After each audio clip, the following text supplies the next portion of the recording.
Salam kebahagiaan bagi saudari-saudaraku pencinta mutiara iman. Kita membuat tangga untuk diri kita dari kejahatan kita. Jika kita menginjak-injak kejahatan yang sama di bawah kaki kita. Demikianlah Santo Agustinus katakan. Perjalanan kita menuju menjadi seperti Tuhan membutuhkan sayap. Ketika kita mengizinkan kasih Tuhan yang sempurna untuk mengusir ketakutan yang kita alami dalam wajah keinginan tergelap kita, kesombongan, hawa nafsu, iri hati, keserakahan, kerakusan, murka, dan kemalasan, atau yang pernah kita pelajari bersama dalam 7 dosa-dosa pokok. Itu galeri dari ketidaksempurnaan. 7 dosa pokok mewakili kerinduan yang kita semua benci untuk mencintainya dan suka untuk membencinya. Kerinduan yang menghabiskan banyak waktu, tenaga, dan energi kita. Orang seringkali putus asa atas perjuangan tanpa akhir mereka melawan sifat kejatuhan mereka. Tetapi bagaimana jika saya katakan kepada Anda bahwa daripada menyebabkan keputusasaan, keberadaan 7 dosa mematikan itu atau 7 dosa pokok itu justru merupakan tanda pengharapan. Mari kita belajar bersama.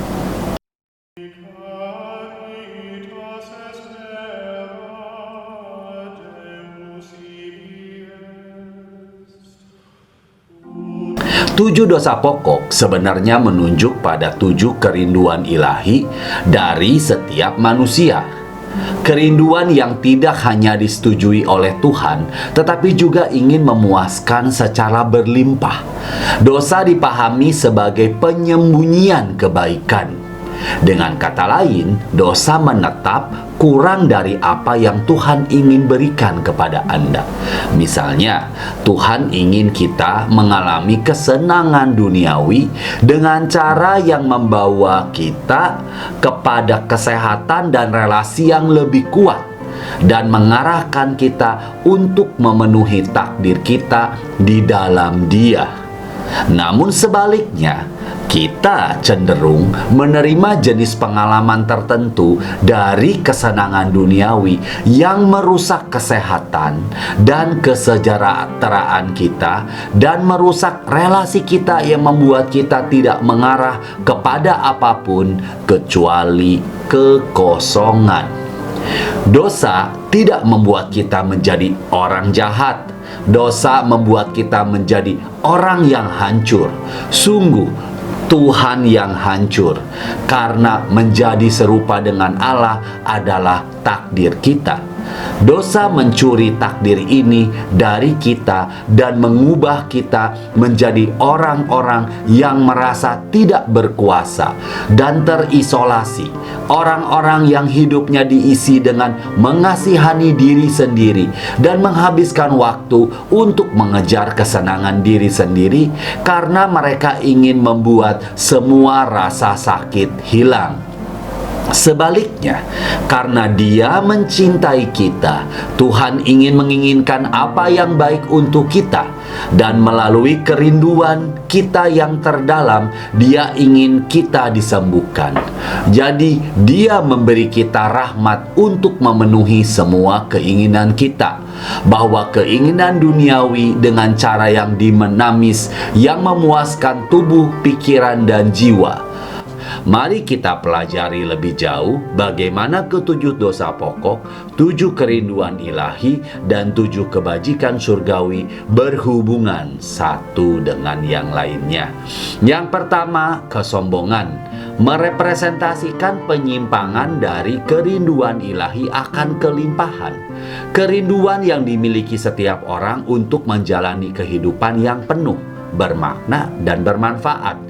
Kerinduan akan kelimpahan ini merupakan anugerah bawaan dari Tuhan. Yesus memberitahu kita bahwa kita diciptakan untuk menjalani hidup dengan lebih berkelimpahan, dan bahwa Dia datang untuk menunjukkan caranya. Lihat di Yohanes 10 ayat 10. Kita dapat belajar untuk mengalami kerinduan akan kelimpahan ini sebagai anugerah dari Tuhan, sebagai sesuatu yang telah diberikan Tuhan kepada kita untuk memfasilitasi keilahian kita. Sesuatu yang mengingatkan kita bahwa pemenuhan sejati hanya dapat dicapai ketika hati kita yang gelisah bertumpu pada Tuhan. Kesombongan mengubah kerinduan akan kelimpahan ini dengan membuat saya percaya bahwa saya dan hanya saya yang memiliki kemampuan untuk menentukan apa arti hidup yang penuh, bermakna, dan bermanfaat. Kesombongan memberitahu kita bahwa memperhatikan siapapun kecuali diri saya sendiri akan mengurangi kebahagiaan dan kepuasan saya. Di luar ini, kesombongan memberitahu saya bahwa saya tidak boleh menggunakan anugerah yang saya terima dengan cara melayani orang lain. Untuk menjalani hidup berkelimpahan versi saya, kesombongan memberitahu saya harus menggunakan keuntungan apapun yang saya miliki untuk membedakan diri saya dari orang lain. Meskipun kebohongan berusaha menjual kita, kerinduan kita akan kelimpahan hanya dapat dipuaskan dengan mempraktikkan kebajikan surgawi dari kerendahan hati yang tidak ada hubungannya dengan menurunkan diri, merendahkan diri, atau menyangkal bakat atau kemampuan kita. Sebaliknya, memupuk kerendahan hati memungkinkan kita berdamai dengan kenyataan bahwa kita perlu bekerja sama dengan Tuhan dan orang lain jika kita ingin hidup berkelimpahan. Kerendahan hati memungkinkan kita belajar dari perintah Tuhan dan pengalaman orang lain. Lebih lanjut, kerendahan hati memberdayakan kita untuk menggunakan keuntungan yang telah diberikan kepada kita untuk bekerja demi kebaikan orang di sekitar kita, memperkuat hubungan kita, dan memungkinkan kita untuk bekerja sama untuk mencapai potensi maksimal kita. Yang kedua, iri hati adalah penyimpangan dari kerinduan ilahi akan martabat, keinginan untuk memiliki nilai kita sebagai orang yang diakui dan dirayakan. Kita semua ingin tahu bahwa kita bernilai, bahwa kita berharga, dan bahwa kita memiliki martabat bawaan. Faktanya, seperti yang ditunjukkan oleh panggilan kita dalam menjadi seperti Allah, Tuhan rindu untuk memberikan kita martabat melebihi apapun yang dapat kita bayangkan. Dalam hidup ini, kerinduan ilahi akan martabat membantu kita menyadari bahwa kita benar-benar pemberian Tuhan kepada dunia, dalam pengertian yang paling sehat dari arti tersebut. Lebih lanjut, ini memfasilitasi proses menuju seperti Tuhan kita dengan menantang kita untuk menjadi alat yang lebih efektif dari kasih dan perhatian Tuhan. Iri hati mendistorsi kerinduan kita akan martabat dengan memberitahu kita bahwa kita tidak memiliki nilai kecuali kita memiliki semua yang dimiliki orang lain di sekitar kita, dan bahwa kita dapat mencapai semua yang dapat dicapai orang lain. Ketika kita menyerah pada iri hati, kita melihat setiap hubungan sebagai persaingan di mana kita menang atau kalah. Kerinduan ilahi akan martabat dapat benar-benar dipuaskan hanya jika kita mempraktekkan kebajikan surgawi, yaitu kemurahan. Saat kita berlatih menggabungkan kemurahan yang diilhami oleh kasih karunia dengan orang lain, kita mendorong mereka untuk berkembang bersama. Kemurahan memungkinkan kita untuk menemukan martabat kita dengan memungkinkan kita untuk menjadi jalan di mana orang lain menemukan martabatnya. Yang ketiga, kemurkaan adalah penyimpangan dari kerinduan akan Tuhan, akan keadilan. Dalam kehidupan ini, kerinduan ilahi akan keadilan mendorong kita untuk menanggapi pelanggaran secara efektif dan memulihkan ketertiban yang benar. Kerinduan kita untuk keadilan adalah anugerah surgawi. Yesus berkata, "Berbahagialah orang yang lapar dan haus akan kebenaran." Kerinduan ilahi akan keadilan memfasilitasi proses keilahian kita dengan memanggil kita keluar dari diri kita sendiri dan mengingatkan kita untuk peduli pada orang-orang di sekitar kita. Kemurkaan mendistorsi kerinduan ilahi kita akan keadilan dengan memaksa kita untuk mencari solusi yang egois atas masalah kita yang menyakiti orang lain sebanyak atau sedalam mereka telah menyakiti kita. Kemurkaan melanggengkan dan memperbesar ketidakadilan dengan meyakinkan kita bahwa balas dendam walaupun sekecil apapun adalah cara terbaik untuk memperbaiki kesalahan. Kerinduan ilahi akan keadilan dapat dipuaskan hanya jika kita mempraktekkan kebajikan surgawi, yaitu kesabaran. Bertentangan dengan pendapat umum, bersabar tidak berarti bahwa kita mentolerir pelanggaran tanpa pernah mengatakan apapun.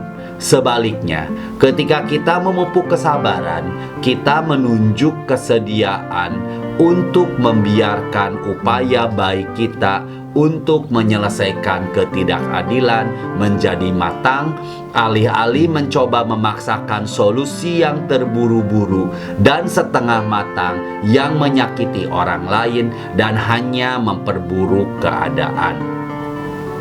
Berikutnya adalah kemalasan, adalah distorsi dari kerinduan ilahi akan perdamaian. Dalam hidup ini, kerinduan ilahi akan perdamaian memotivasi kita untuk lebih hidup secara harmonis. Keinginan kita untuk damai adalah panggilan bawaan dari Tuhan. Dalam khotbah di bukit, Yesus berkata bahwa mereka yang mencari kedamaian sejati akan disebut berbahagia. Dalam mencari kedamaian, kita memfasilitasi proses keilahian kita karena dalam prosesnya kita menjadi lebih selaras dengan kehendak Tuhan. Kerinduan ilahi kita akan perdamaian karena di bawah pengaruhnya kita percaya bahwa cara terbaik untuk mencapai perdamaian adalah menutup mata kita terhadap masalah di sekitar kita, menundukkan kepala dan menghindari potensi konflik, bahkan konflik yang melibatkan upaya untuk keadilan, kebaikan kita dan kebaikan orang-orang di sekitar kita.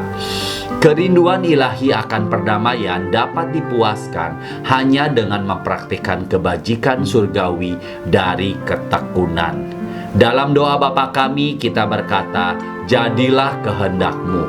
Saat kita rajin, kita memfasilitasi kehendak Tuhan, tidak peduli berapa biayanya atau berapa lama waktu yang kami butuhkan untuk menempuh satu-satunya jalan menuju kedamaian sejati dalam hidup kami. Ketekunan alias atau ketabahan mewakili komitmen kita untuk bekerja sama dengan rahmat Tuhan sehingga kehendaknya dilakukan di dunia atau setidaknya di sekitar kita itu.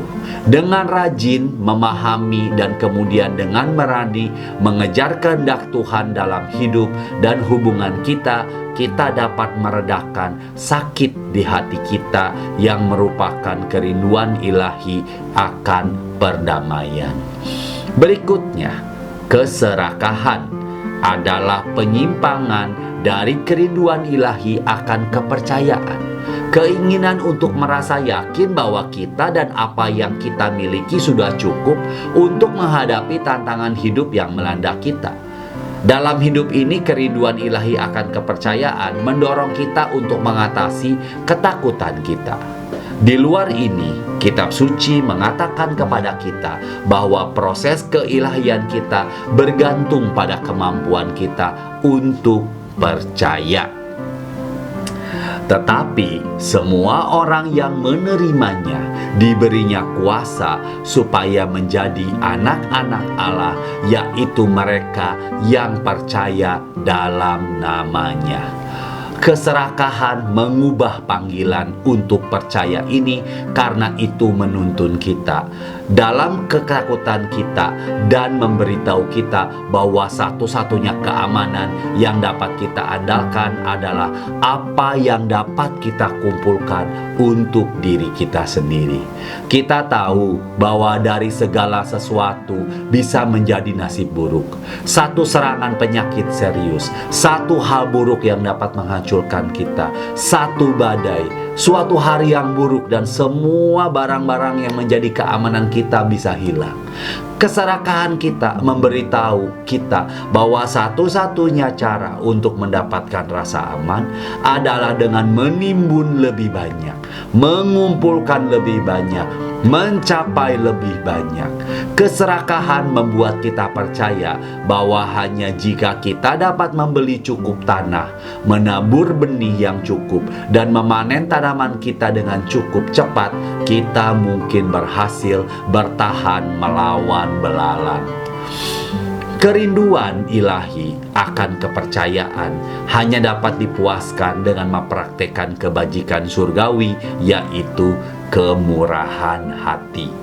Kemurahan hati atau amal adalah kemampuan untuk membagikan apa yang kita miliki, baik sebagai tindakan iman ataupun sebagai tanda pengharapan kita dalam penyelenggaraan ilahi.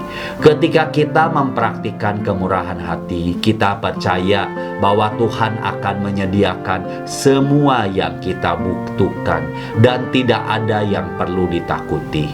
Berikutnya adalah kerakusan, yaitu distorsi dari kerinduan ilahi akan kesejahteraan, yaitu keinginan untuk integrasi mental, fisik, dan spiritual. Yesus memberikan kesaksian tentang kerinduan ilahi ini akan kesejahteraan melalui pelayanannya yang ekstensif untuk menyembuhkan tubuh dan jiwa. Dalam kehidupan ini, kerinduan ilahi akan kesejahteraan memberdayakan untuk menjalani hidup yang sehat dan utuh dalam keseimbangan. Hal ini dapat memfasilitasi proses keilahian kita dengan melihat perkembangan dan kesempurnaan akhir dari setiap bagian dari diri kita, yaitu tubuh, pikiran, dan jiwa. Kerakusan mendistorsi keinginan ilahi untuk keutuhan dalam dua cara. Yang pertama, kerakusan memberitahu kita bahwa merasa kenyang dengan makanan dan atau minuman adalah pengganti yang memadai untuk menjalani hidup yang sehat dan seimbang. Penekanan pada makan, memanjakan diri dengan minuman atau obat-obatan, atau menggunakan hal-hal lain untuk mengisi indera kita, semuanya ini adalah upaya untuk membius diri kita sendiri terhadap ketidakaturan dan kekacauan di bagian lain kehidupan kita. Hal itu meyakinkan kita bahwa memperlakukan diri kita sendiri atau memanjakan diri kita sendiri adalah sama dengan merawat hidup kita sendiri. Cara kedua bahwa kerakusan dapat merusak kerinduan ilahi kita akan kesejahteraan adalah dengan menuntun kita untuk berusaha mencapai keutuhan dengan terobsesi pada jenis makanan yang kita makan atau menjadi terlalu khusus tentang cara makanan yang kita siapkan. Santo Thomas Aquinas menyebut tipe kedua ini dari contoh kerakusan sebagai kecenderungan untuk menjadi terlalu cerewet, khusus, atau berharga tentang apa yang akan kita makan. Gizi yang baik itu penting, tetapi keyakinan bahwa kita dapat diselamatkan dengan cara seberapa banyak dan apa yang kita konsumsi dapat menjadi masalah serius. Kerinduan ilahi untuk kesejahteraan dapat dipuaskan hanya dengan mempraktekkan kebajikan surgawi dari kesederhanaan, yang merupakan kemampuan untuk mengejar dan menggunakan semua hal yang baik, bukan hanya makanan, dengan cara yang sehat yang mempromosikan keutuhan dan keseimbangan yang kita inginkan. Yang terakhir adalah hawa nafsu, adalah distorsi dari kerinduan ilahi untuk persekutuan, keinginan untuk hubungan yang intim, untuk mengetahui dan dikenal oleh orang lain. Tuhan berkata, tidak baik kalau manusia hidup sendirian. Kita diciptakan untuk persekutuan yang intim, dan kita tidak dapat dipuaskan jika kita terputus dari cinta sejati Tuhan dan sesama. Dalam kehidupan ini, kerinduan ilahi akan persekutuan membantu kita menciptakan relasi yang dalam, intim, dan bermanfaat. Itu memfasilitasi proses keilahian kita dengan membuat kita merindukan persekutuan akhir dengan Tuhan yang membuat kita dan memanggil kita kepadanya. Semangat nafsu terletak pada kita, memberitahu kita bahwa persekutuan sejati itu tidak perlu. Sebaliknya, hawa nafsu membisikkan itu sudah cukup untuk menciptakan hubungan dengan orang lain yang seringkali hanya sedalam mungkin. Hawa nafsu mengabaikan panggilan keintiman penuh, perasaan yang diciptakan untuk kita nikmati. Hal itu menyebabkan kita menerima ilusi hubungan. Kerinduan ilahi kita akan persekutuan dapat dipuaskan dengan mempraktekkan kebajikan surgawi, yaitu kemurnian atau kekudusan. Kebanyakan orang berpikir kesucian terbatas pada apa yang dikatakan beberapa orang tua kepada anak mereka. Jangan berhubungan seks sampai kamu menikah, atau yang lainnya. Tetapi itu tidak cukup benar. Mempraktekkan kesucian dalam arti yang lebih luas adalah mencoba untuk mencintai setiap orang dalam hidup Anda dengan benar. Kesucian memungkinkan kita untuk menjadi penuh kasih semaksimal mungkin sesuai dengan setiap orang yang memiliki relasi dengan kita. Bukan hanya romantisme kita semata saja.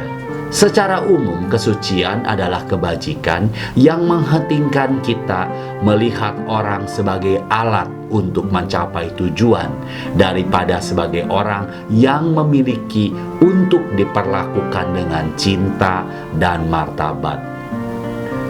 Melihat keinginan kita sebagai ekspresi dari 7 kerinduan ilahi memungkinkan kita untuk melihat bahwa menyerah kepada dosa sebenarnya tidak memuaskan. Nyatanya itu adalah gangguan dari pemenuhan otentik dari keinginan-keinginan terdalam yang mengarah pada realitas kekal. Demikian pula, memahami 7 kerinduan ilahi memperkuat pemahaman kita tentang kebaikan.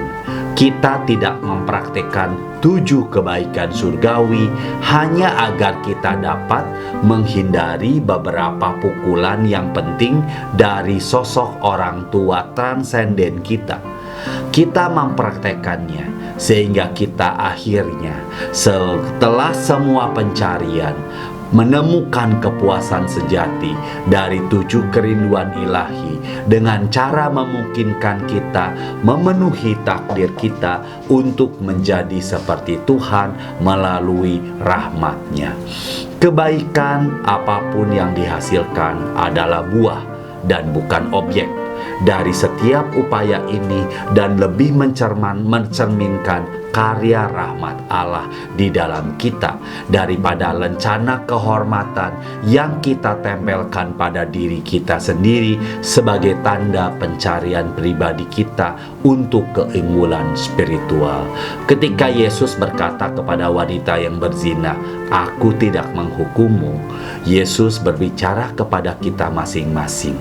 Terlalu banyak orang melihat orang Kristen berjalan sebagai upaya seumur hidup untuk menghindari Tuhan yang besar, yang jari surgawi sebagai serangkaian jangan yang harus kita hati-hati hindari jika kita berharap untuk berhasil.